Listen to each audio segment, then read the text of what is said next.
Meus queridos, a paz do Senhor, eu sou o pastor Anderson Silva. Estamos mais uma vez aqui na Academia de Pregadores para mais uma aula das nossas lições bíblicas da Escola Dominical. Nesta aula nós vamos estudar a lição de número 8 do dia 19 de novembro de 2017. Estamos neste quarto trimestre de 2017. O título da nossa lição é Salvação e Livre-Arbítrio. O texto áureo está em Salmo de número 25 e o versículo 12, que nos diz o seguinte: Qual é o homem que teme ao Senhor? Ele o ensinará no caminho que deve escolher. Verdade prática. O projeto primário de Deus foi salvar a humanidade. Todavia, de acordo com sua soberania, concedeu o livre-arbítrio ao homem. Ponto central da nossa lição nos diz o seguinte: de acordo com sua soberania, Deus concedeu o livre-arbítrio ao homem. Objetivos da nossa lição, objetivo geral: explicar que o projeto primário de Deus foi salvar a humanidade. Contudo, de acordo com sua soberania, concedeu o livre-arbítrio ao homem. Objetivos específicos: o primeiro, mostrar que a eleição bíblica é segundo a presciência divina. Segundo, discutir a tese bíblica de Armínio a respeito do livre-arbítrio. E terceiro, conhecer a respeito da eleição divina e do livre-arbítrio. A leitura bíblica em classe está em João capítulo 3, versículos 14 ao 21, que nos diz o seguinte: E como Moisés levantou a serpente no deserto, assim importa que o Filho do Homem seja levantado, para que todo aquele que nele crê não pereça, mas tenha a vida eterna. Porque Deus amou o mundo de tal maneira que deu o seu Filho unigênito, para que todo aquele que nele crê não pereça, mas tenha a vida eterna. Porque Deus enviou o seu Filho ao mundo, não para que condenasse o mundo, mas para que o mundo fosse salvo por ele. Quem crê nele não é condenado, mas quem não crê já está condenado, porquanto não crê no nome do unigênito Filho de Deus. E a condenação é esta, que a luz veio ao mundo, e os homens amaram mais as trevas do que a luz, porque as suas obras eram más. Porque todo aquele que faz o mal aborrece a luz e não vem para a luz, para que as suas obras não sejam reprovadas. Mas quem pratica a verdade vem para a luz, a fim de que as suas obras sejam manifestas, porque são feitas em Deus. Meus queridos, o que nós percebemos na leitura bíblica em classe é que há sempre uma condicionante. Há sempre uma condicionante. João deixa claro aqui que Deus amou o mundo de tal maneira que deu o seu Filho único para que todo o que nele crê, aquele que nele crê, não pereça, mas tenha a vida eterna. O texto nos deixa claro que aqueles que não crerem já estão condenados porque não creram no unigênito Filho de Deus. Há uma disponibilidade humana. Pastor, mas é possível a gente querer crer? A partir do momento que o Espírito Santo nos revela a salvação, é possível. Há uma escolha. O escritor aos Hebreus escreve aos Hebreus dizendo: se hoje ouvires a voz do Senhor teu Deus, não endureçais o vosso coração como os vossos pais fizeram no deserto. O escritor está dizendo, eles ouviram a voz. E ele continua dizendo, porque as boas novas foram anunciadas a eles assim como nós, mas não estava recheada ou misturada com a fé naqueles que ouviram. Então, a salvação é uma dádiva de Deus e que nós recebemos ou não, de acordo com aquilo que nós quisermos. Bendito seja o nome de Jesus por isso. Porque Deus não criou filhos manipulados, marionetes. Deus nos criou como adoradores voluntários ao seu nome. Introdução da nossa lição. O nosso comentarista diz que por decisão pessoal e liberdade individual, os que recebem a oferta da salvação são destinados à vida eterna. Eu sempre digo que a predestinação é bíblica, mas a predestinação na Bíblia é sempre condicionada. Está sempre condicionada a alguma coisa, condicionada à vontade humana, condicionada à resposta que nós damos para o Senhor. O Senhor nos deu, na aula passada nós falamos sobre doação e sobre o recebimento dessa doação, e é justamente isso. Ela é sempre condicionada. Primeiro parágrafo, primeiro ponto da nossa lição. A eleição bíblica é segundo a presciência divina. Primeiro parágrafo, a eleição de Israel. É importante ressaltar que a eleição de Israel é específica e pontual. Deus tinha um propósito de enviar o Salvador ao mundo por intermédio da nação judaica. Já falamos disso aqui em outras aulas. A eleição de Israel está dentro da presciência de Deus. Algumas pessoas me perguntam assim: Deus sabe quem será salvo? É claro. Deus é presciente. Presciência de Deus não tem a ver com um ato decretivo. Não tem a ver. Presciência é aquilo que Deus conhece de forma prévia. A predestinação também não tem a ver com um ato decretivo.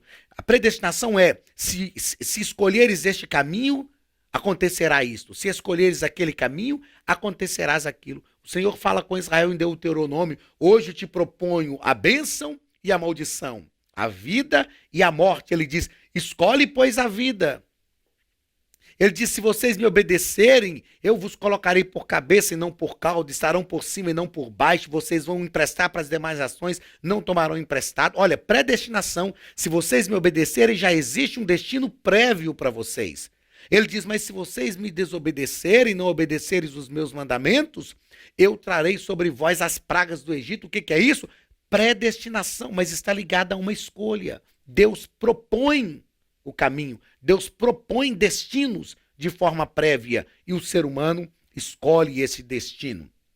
Então a eleição de Israel é diferente. Deus elegeu Israel para um propósito específico dentro do seu projeto. E eu pergunto: Israel cumpriu o seu projeto?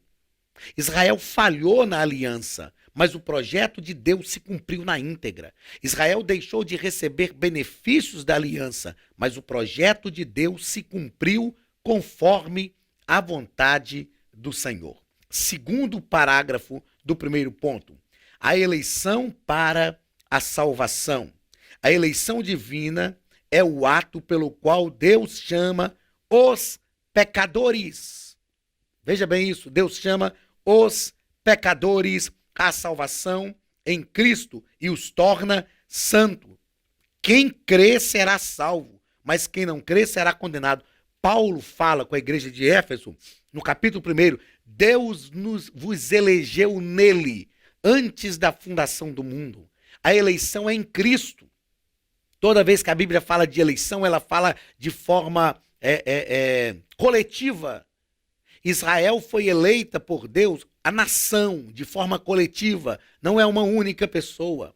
Isso é muito claro nos textos bíblicos, né? A eleição para a salvação é em Cristo Jesus. Aqueles que crerem no Filho de Deus serão salvos. O texto da leitura bíblica em classe nos diz: mas aquele que não crê já está condenado, porquanto não creu no unigênito Filho de Deus. Eleição para a salvação. Terceiro parágrafo, a presciência divina. Presciência é a capacidade de Deus saber todas as coisas de antemão.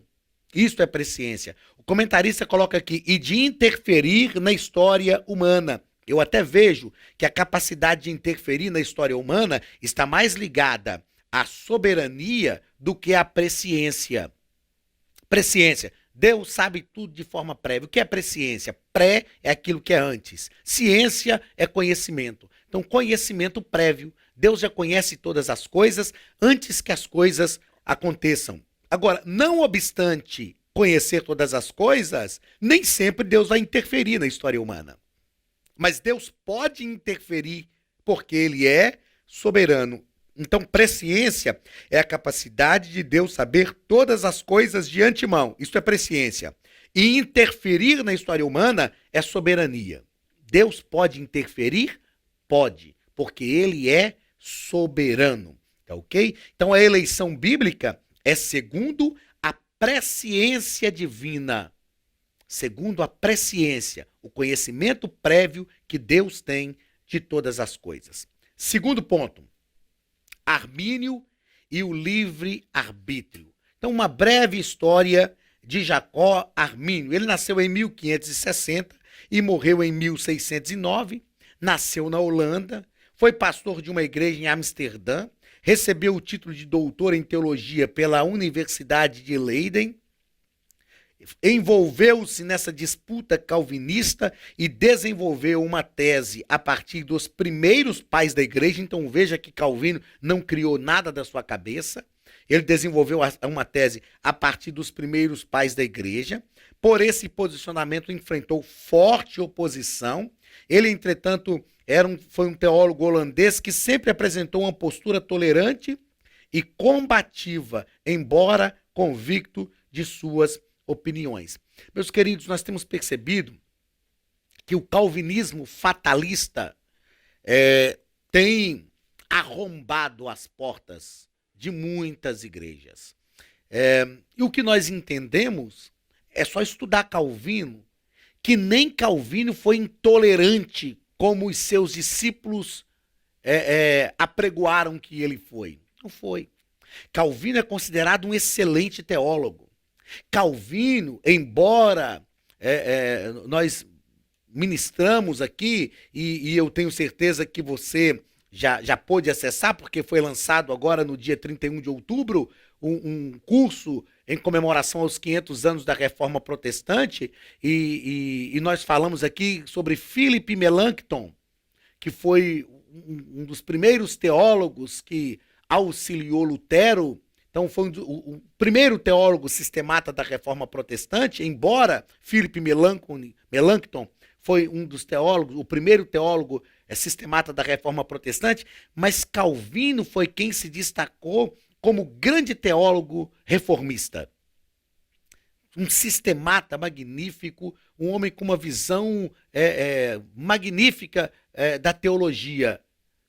Calvino não foi incisivo, como seus discípulos falaram e como se ensina hoje. Esse calvinismo fatalista, que Deus criou uns para o inferno, outros para o céu, que Deus predestinou alguns para a salvação e outros para a perdição, isso não é verdade. Isso não é verdade. Eu acredito também que o arminianismo tem que ser equilibrado, porque o extremismo desse arminianismo coloca a salvação muito na mão do homem. Mas o extremismo do calvinismo coloca a salvação só na mão de Deus. E a salvação vem de Deus. Não há mérito em nós sequer de dizer que levantamos a mão e recebemos a Cristo como Salvador. Porque nós só fizemos isso porque o Espírito Santo nos revelou a salvação. Porém, nós damos uma resposta positiva ao sacrifício de Cristo. Há uma resposta positiva em nós. Há um livre-arbítrio envolvido. E já nós vamos falar sobre este livre-arbítrio. Por que este livre-arbítrio até o próprio Deus respeita? Não é? Então, o Armínio, ele foi muito sensato. Ele conseguiu falar das suas opiniões com muita sensatez e estava convicto, embora não brigasse por isso como se briga hoje. Então esse calvinismo fatalista está tentando arrombar as portas, arrombando muitas portas, tirando muitas pessoas do foco, né? Promovendo brigas. E quando nós estudamos a história da igreja, nós vamos perceber que houve um período na Idade Média que a igreja se lançou às discussões teológicas ao invés de pregar o evangelho.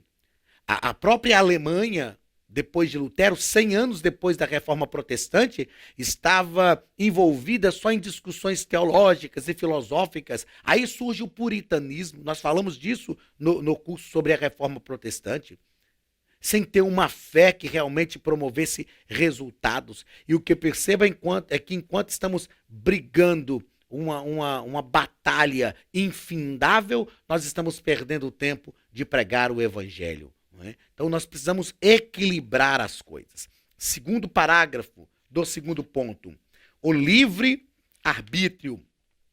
O livre-arbítrio nos foi dado por Deus E o livre-arbítrio é a possibilidade que os seres humanos têm de fazer escolhas e tomar decisões que afetam o seu destino. E algumas pessoas dizem que o homem sem Deus não tem livre-arbítrio. Na verdade, o homem sempre teve o livre-arbítrio. E o livre-arbítrio foi dado por Deus ao ser humano e não será cerceado. Por quê? Deus já sabia, antes de nos dar o livre-arbítrio, que nós usaríamos o livre-arbítrio para cometer falhas. Deus já sabia disso, porque ele é onisciente. Mas ele nos deu o livre-arbítrio a si mesmo. Deixa eu te contar uma história para que eu possa te fazer entender muito bem sobre essa decisão de Deus ao nos dar o livre-arbítrio e não cercear o nosso livre-arbítrio. Certa vez eu fui pregar numa cidade, lá no interior das Minas Gerais. E eu cheguei nessa cidade para pregar, era um congresso de irmãs, e o pastor presidente da igreja estava naquela cidade, aquele dia. A sede ficava a mais de 100 quilômetros de distância, mas ele estava indo dar posse a um pastor e no sábado ele participou do culto conosco. Então o pastor local, eu vou evitar de citar nomes, mas o pastor local chegou para mim e disse assim: Anderson, você foi convidado para pregar hoje à noite, amanhã de manhã, era o domingo, e amanhã à noite. No domingo de manhã e domingo à noite. E ele disse: olha, mas o presidente está conosco. E nem sempre ele pode estar conosco. Tem algum problema se o presidente pregar hoje no seu lugar? Eu falei: que isso, pastor? De forma alguma. Para mim vai ser uma honra ouvir o nosso pastor presidente, mais do que justo. Ele então chegou, o presidente estava sentado assim, do meu lado, e ele chegou e falou com o pastor presidente: só pastor, o Anderson está aqui, foi convidado para pregar, mas nós queremos ouvir o senhor, porque nem sempre o senhor está conosco, a igreja quer lhe ouvir, a igreja estava honrando o pastor presidente, mais do que justo. Então o pastor presidente disse assim, onde está a programação da festa? A folha que está com a programação da festa. E o pastor local pegou a folha com a programação da festa e disse: pastor, está aqui, ó. E o pastor presidente perguntou assim: quem foi que assinou essa programação dizendo que ela deveria acontecer do jeito que está aí escrito nessa folha da programação? Aí o pastor local disse: foi o senhor, pastor. Nós apresentamos, submetemos a programação da festa, a sua aquiescência, e o senhor assinou aqui, ó. Ele disse: ó, e nessa programação que eu assinei, dizendo que deveria acontecer desse jeito que está aí, autorizado por mim, quem é o pregador deste culto de hoje à noite? O pastor Anderson. Ele falou: então, meu filho, eu não posso pregar, porque se eu pregar, eu estarei indo contra mim mesmo. Eu assinei a programação dizendo que o pastor Anderson pregava. Então, se eu assinei dizendo que ele é que quer pregar, é ele que tem que pregar. Porque se eu pregar, eu estou indo contra mim mesmo. Eu achei aquilo assim magnífico, inteligente, sábio, respeitoso, sensato, a postura do pastor. E ele ensinou ao pastor local e me ensinou também. Ele disse: meu filho, eu não posso ir contra mim mesmo. Eu assinei a programação dizendo que você pregaria hoje, então se eu assumir o microfone hoje e pregar, eu estou indo contra mim mesmo. O que eu acho interessante a gente extrair de ensino para nós em relação a isso? O livre-arbítrio foi dado por Deus ao ser humano quando Deus criou o ser humano. E faz parte da imagem e semelhança de Deus. São atributos que Deus comunicou ao ser humano ao criá-lo. Se Deus deu ao ser humano o livre-arbítrio, na sua presciência, no seu conhecimento prévio, Deus já sabia que o ser humano ia usar o livre-arbítrio para pecar, e nós já ensinamos aqui esse trimestre que Jesus é o Cordeiro morto antes da fundação do mundo, ou desde a fundação do mundo.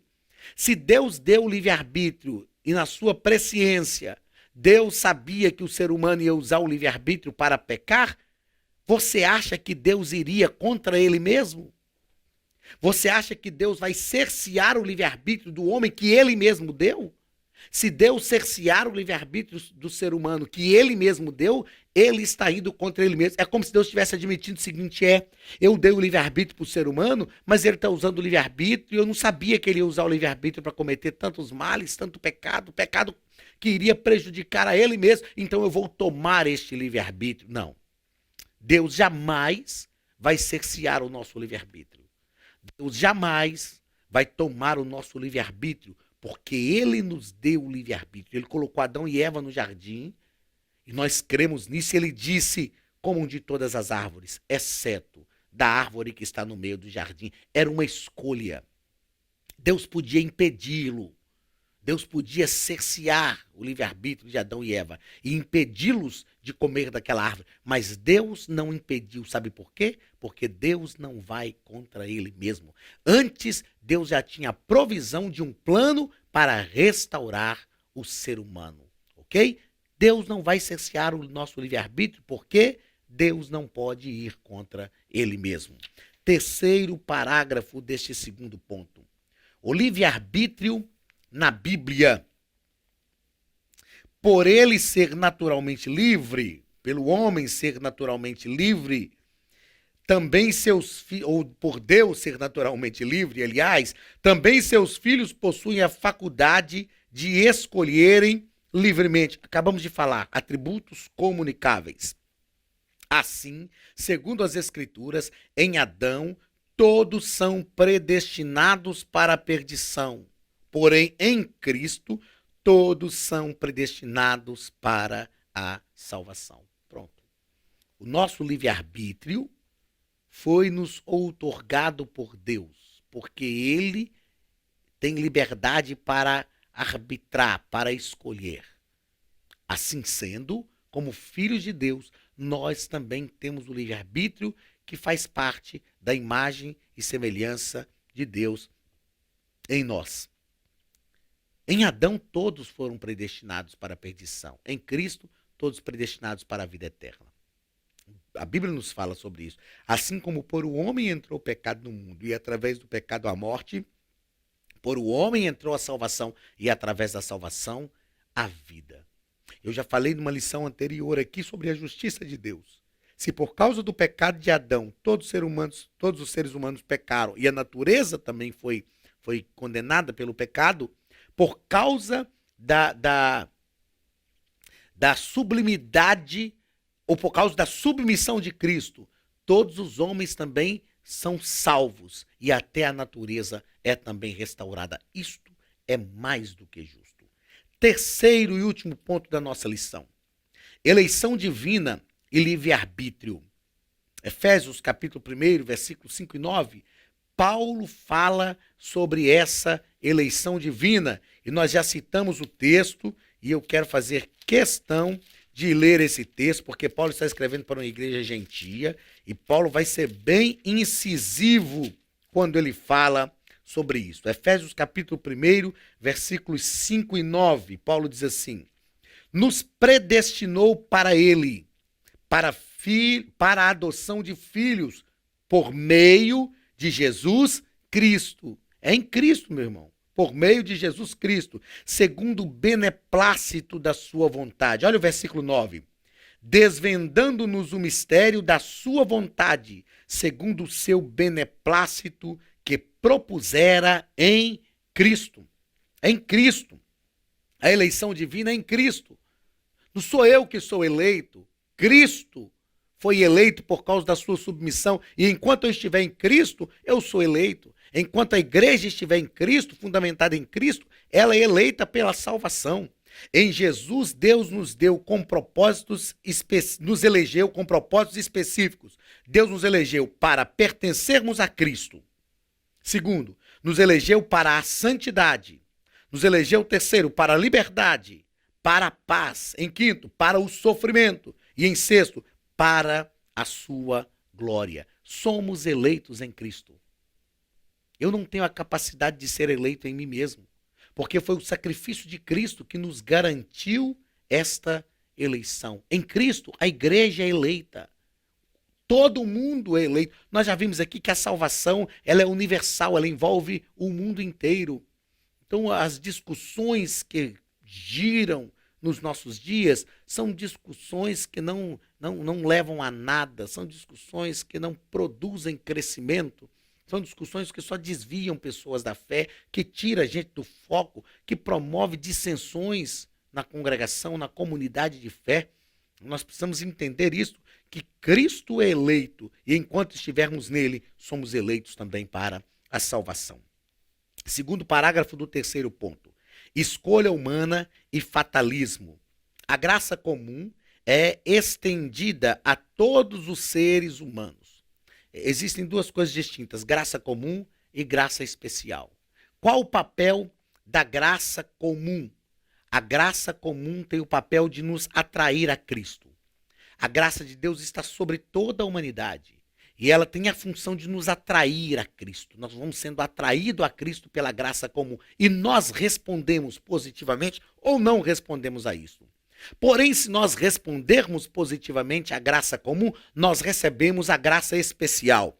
O que é a graça especial? A graça especial tem o poder, tem o papel de nos dar poder para vencer o pecado. Então, se antes de responder à graça comum, nós estávamos em pecados e não conseguimos vencer o pecado, agora que temos a graça especial e porque respondemos positivamente à graça comum, nós temos o poder de vencer o pecado. O pecado está ali, nós somos livres e podemos pecar. Paulo fala, todas as coisas me são lícitas, mas nem todas me convêm. Por que nós podemos resistir o pecado? Porque nós somos poderosos? Porque temos força para isso? Não. Porque a graça de Deus nos alcançou, a graça especial nos alcançou e nos deu o poder que vence o pecado. A Bíblia diz que esta é a vitória que vence o mundo, a nossa fé.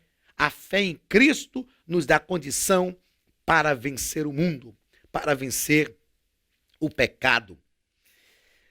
O fatalismo fala que o fatalismo são acontecimentos que operam independente da nossa vontade e dos quais não podemos escapar. Ou seja, aqueles que acreditam no fatalismo ensinam que ainda que nós queiramos, nós não seremos salvos, porque nós não fomos criados para a salvação. Se nós acreditarmos no fatalismo, nós temos que pensar em duas vertentes: graça irresistível e graça insuficiente. O fatalismo diz que a graça de Deus é irresistível, que nós não podemos resistir à graça de Deus. Eu já citei texto de Hebreus que fala que os hebreus resistiram ao Senhor no deserto. Ah, mas lá era o tempo da lei, mas a graça de Deus já estava lá. Então, a graça de Deus é resistível. Nós podemos resisti-la não porque a graça de Deus é fraca, mas porque Deus nos dá esta condição. Deus nos dá esse arbítrio, esse livre-arbítrio. Se Deus, imagine o seguinte, se eu e você que está aí me ouvindo, imagine o seguinte, eu e você temos o mesmo nível de conhecimento em todas as áreas, em todos os aspectos, cometemos o mesmo pecado, a mesma falha, sem alterar em nada. Aí Deus resolve dizer assim, olha, eu vou te ajudar, hein? Deus resolve dizer assim, olha, eu vou te salvar e vou condenar o Anderson. Deus pode fazer isto? Pode, porque Deus é soberano. Eu já disse que Deus pode tudo. Se Deus resolver me condenar e te salvar pelos mesmos erros, nos mesmos parâmetros, Deus está sendo injusto comigo? Não, porque Deus está me condenando pelos meus pecados. Eu não posso chegar e dizer, ah, Deus, mas o Senhor salvou o fulano de tal, salvou o nosso aluno aí, ó, da Academia de Pregadores, nós cometemos a mesma falha, com o mesmo nível de conhecimento em todas as áreas, e o Senhor salvou, o Senhor está sendo injusto comigo. Deus vai falar, meu amigo, você está sendo condenado por quê? Pelos meus erros, então não estou sendo injusto. Eu quero salvá-lo, a salvação é minha. Deus não está sendo injusto. Só que o fatalismo diz que Deus faz isso. Por causa dos mesmos pecados, Deus condena uns e salva outros. Deus pode fazer isso? Pode. Só que se Deus fizesse isso, a graça de Deus seria insuficiente. Quer dizer que a graça de Deus é suficiente para te salvar, mas não é suficiente para me salvar? Que graça é essa? Que só alcança alguns e não alcança outros. Então o fatalismo fala que a graça de Deus é irresistível, mas para o fatalismo a graça de Deus é insuficiente. E a graça de Deus não é irresistível, porque a Bíblia diz que nós podemos resisti-la, não porque nós somos fortes, mas porque ela pode ser resistível ser resistida por causa do nosso livre-arbítrio, que Deus não vai cercear, porque senão vai contra ele mesmo. Mas uma coisa é certa, a graça de Deus não é suficiente, não é insuficiente. Ela é suficiente para salvar a todos. Terceiro e último parágrafo. A possibilidade da escolha humana. Uma das coisas mais belas da palavra de Deus é que, embora o Altíssimo seja soberano, ele não criou seus filhos como robôs autômatos milimetricamente controlados. O nosso Deus deseja que todo ser humano espontânea e livremente o ame de todo o coração e mente. Ele nos criou sabendo que nós usaríamos o livre-arbítrio para cometer falhas, mas ele nos criou para sermos livres, espontâneos. Eu falo que eu penso que Deus, o que deixa Deus alegre, o que faz Deus sorrir, levantar-se no trono. É lógico que eu estou usando uma linguagem humana.